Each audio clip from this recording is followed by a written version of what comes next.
Hey friends, Tony here from TL Yarn Crafts, and I'm excited to share with you one of my new favorite stitches, the crochet loop stitch. Be sure to like this video and subscribe to my channel for more crochet tutorials, free patterns, and reviews. So I saw this stitch originally when I was just browsing through Pinterest, and I decided to look it up on YouTube, and I did not love any of the videos that I found. The way that they were wrapping the hook and wrapping the yarn, I was like, this is not making sense for my hands. So I kind of self-taught myself how to do the loop stitch, and that's what I'm going to show you guys today. I absolutely love this stitch because it's got some beautiful 3D texture. If you look at it, the loops almost sit up. And the differences between these two samples is this one is just how the loop stitch looks right after I crochet it, and this one is how it looks after I steam it. And after I make a little sample for you guys today, I'm going to steam it so you can see what it looks like. I think this stitch has a lot of really great applications. The very first thing I thought when I saw it finished is it makes a really nice alternative to fringe, maybe if you're making a scarf or a cowl or something like that.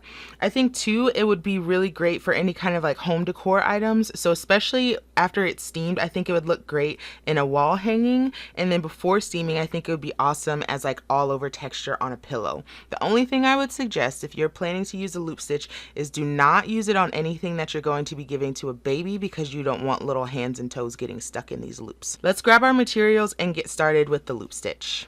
To make the loop stitch, of course, you're going to need some yarn. I'm using Peyton's Alpaca Blend. I really like this yarn because it's a single ply. I feel like it has a little bit more integrity than some kind of wool blends that I've seen that are single ply. So it's 60% acrylic, 22% wool, 10% nylon, and 8% alpaca. For today's tutorial, I'm going to be using this pretty pink color. And of course you're going to need a crochet hook. I'm using one of my absolute favorite hooks today. This is a Furls Streamline hook. I'll include a link below if you're interested in these hooks to try them out. I adore wooden hooks, and these they just perform like a dream. I splurged and bought an entire set of these, so I'm going to give you a link to those too if you want to try them out. When you're picking out a hook to do the loop stitch with, I strongly encourage you to use the hook size that is recommended on the ball band, because if you use a hook that is too big of a gauge for your yarn, your loops will actually slip through to the wrong side of the work, and we don't want that to happen. So definitely go for a hook size that is recommended, or even a little bit smaller if you want a tighter gauge. All right, let's go ahead and get started. One of my first tricks that I would suggest is, I think many of us try to go for the inside of the ball because it makes it easier to kind of control the ball while we're crocheting. For the loop stitch, I encourage you to pick up yarn from the outside of the ball, pretty much because the inside of the ball, the yarn will be very just wrinkled and kind of not pretty. So I go for yarn on the outside of the ball. That way the loops that you pull up will be a little bit softer and more uniform, and you can actually use the project without having to steam it. If you pick up yarn from the inside of the ball, you're going to have like these crinkly loops that don't really sit well, and believe me, I learned that from experience, so I'm trying to save you the trouble, okay? So we're going to start with a slip knot and make that however you like. Place that, of course, on your hook, and you can do the loop stitch over any number of stitches. So I'm just going to do a small sample of, let's say, 13. So I'm going to make 14 chains. I already lost count. 1, 2, 3, 4, 5, 6, 7, 8, 9, 10, 11, 12, 13, and 14. And then I'm going to single crochet in the second chain from the hook and each one across. If you're not familiar with single crochets, here's how it goes. You take your hook, insert it under the loop, pull up a loop, yarn over, and pull through 2. Insert, pull up a loop, yarn over, pull through 2. Insert, pull up a loop, yarn over, pull through 2. And repeat that all the way across until you have the desired number of single crochet stitches, and I will meet you back at the end to start the actual loop stitch.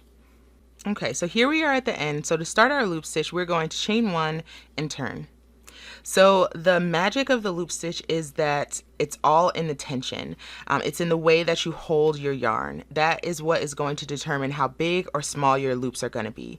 I encourage you just to loop the yarn over your finger one good time, and you're going to use your bottom 2 fingers to give some tension to that yarn, because if that yarn gets slack, you're going to have giant loops, which if that's what you're going for, do that. For this sample here, I went for kind of like medium length loops, so I held my finger kind of relaxed. On a project that I recently completed, I went for larger loops, so I held my finger kind of way up here. And then if you want teeny tiny small little loops, you'll want to hold your finger way close to your work so you have smaller loops. It's completely dependent on how big you want your loops to be, and it definitely takes a little bit of time to kind of get your flow going so you have consistent size loops. So give yourself a little bit of grace while you're learning this stitch. So here's how we're going to do the loop stitch. I'm going to start by, like I mentioned, using my last two fingers to get some tension on the yarn, and I'm going to take my pointer finger and wrap it underneath this working yarn here. I'm going to insert my hook into the stitch. I'm going to pull my hook in front of and then around the yarn that is going over my pointer finger. I'm then going to pick up the yarn with my hook that's behind my pointer finger and pull that through the two loops that are on my hook. Next up, I'm going to take my hook and pick up my working yarn and pull it through the two loops that are still on my hook. And that is one loop stitch completed. Let's do that again a few more times. Holding tension in your last two fingers and using your pointer finger to hold a bit more tension, we're going to insert our hook into the next stitch, bring the hook behind the front length of yarn, pick up the back length of yarn, and pull that through the stitch. Pick up the working yarn and pull that through the two loops that are still on the hook. Like I said, this is all about tension, so the first few loops might be a little bit tricky, but just keep practicing. Let's do it again together.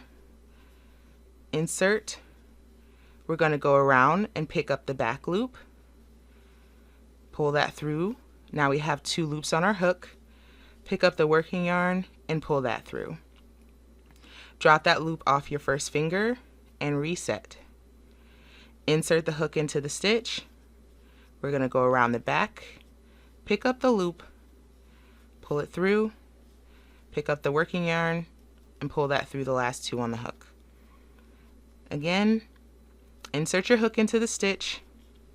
We're going to go around this front length of yarn, pick up the loop on the back side, pull that around the front, and pull it through the first loop on your hook. Pick up the working yarn, and pull that through the two loops on your hook. And you'll repeat that across. Here I am at the end of my row. I'm going to make one more loop stitch in my last stitch here, making sure I work under both loops here. Yarn over and pull through two. And as you can see, when you're working, the loops actually come up on the opposite side of the project from where you're working from. So now you've got all these pretty little loops. And like I said, it takes a little while to get your tension right. So some of my loops are taller than other loops. Some of them are a little bit more twisty. It really just depends on your tension. So once you're done with that side of loops, you can chain one. You'll want to turn, and then you'll want to single crochet across, because if you place loops here, they're going to start poking out the other side, and we don't want that. So we're just going to chain one, and you're going to find the stitches right here. We're going to insert, pull up a loop, yarn over, and pull through two. And we're going to do that for each stitch across. We're going to single crochet all the way to the other end. We'll do another row of loop stitches together, so meet me at the end for us to do that. Okay, so we're here at the end. We're going to chain one and turn.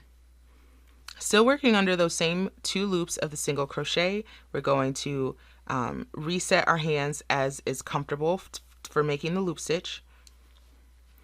Insert your hook, go around that front length of yarn, pull up the back length of yarn, pull it through one loop, pull up the working yarn, and pull it through two loops. Drop that loop off your hook, insert, pull up, pull one, pull up, and pull two. Insert, pull up one, and then pull up two, and repeat that across. So I just completed my second row of the loop stitch. Like I said, it comes out on the opposite side, and what I found is that the loops naturally want to kind of stick up because that's how I was pulling my finger. So when I flip it over, you can see that my starting chain is here at the top and my loops are kind of floating downward. Now, depending on how you steam it, you can have the loops going whichever direction you want to. So ultimately, as you can see right now, the loops are you can kind of stand them up, you can move them to the side, you can really manipulate them really well, and they're holding their shape just fine. Now, depending on the application that you're planning to use for these loops, you might want loops that are a little bit more flexible on their own and that lay flat. And the way to achieve that is to steam the loops. So I'm going to grab the sample that I had made already, and this one is not blocked at all. And the way that I encourage you to steam these loops is to use an actual steamer. Now this one is mine. I've mentioned it before in my videos. It's the UR Power Steamer. I want to say this is like 20 or 25 bucks or something. I've had this thing for years. It has always worked. It's super easy peasy. It just has an on or an off. It holds, I think, about 12 ounces of water. So you might have to fill it up depending on how big your project is. But for something like this, you can easily steam a swatch or a small pillow or something with just one refill. So what we're going to do is we're going to turn this on and we're going to let it heat up. Just give that a couple seconds.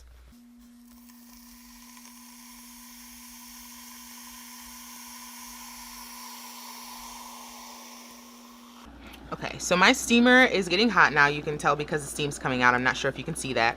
Just a quick FYI, steam is hot, so just be careful. I'm going to try and keep this away from all of the wires and stuff, but you'll just want to kind of apply the steam evenly over the loops. And I can already see them kind of starting to relax here. And you'll want to get the swatch kind of nice and saturated with the steam so that all of the loops lay flat. So even with just a little bit of steam, you can already see that this side of my loops have all kind of started to relax. They've got some good drape here already, and these ones are still kind of sitting up how they want to. So you can just kind of steam this whole thing. Ooh, what did I tell you? Steam is hot, y'all. It is hot. So just be careful. This is not the best way to do this. You should probably just put it on a blocking board and steam it, but I'm lazy and I don't feel like getting up, so there's that. Okay, that's enough steam. So like I said, you can relax it down, and already you've got some really good kind of loops here. And another nice thing that I found out about the loop stitch is you can cut these loops and create fringe. So I'm going to do something that looks a little bit scary, but don't worry. Just kind of put your scissors underneath a few loops and cut them. And the way that we've crocheted, these loops aren't going to go anywhere.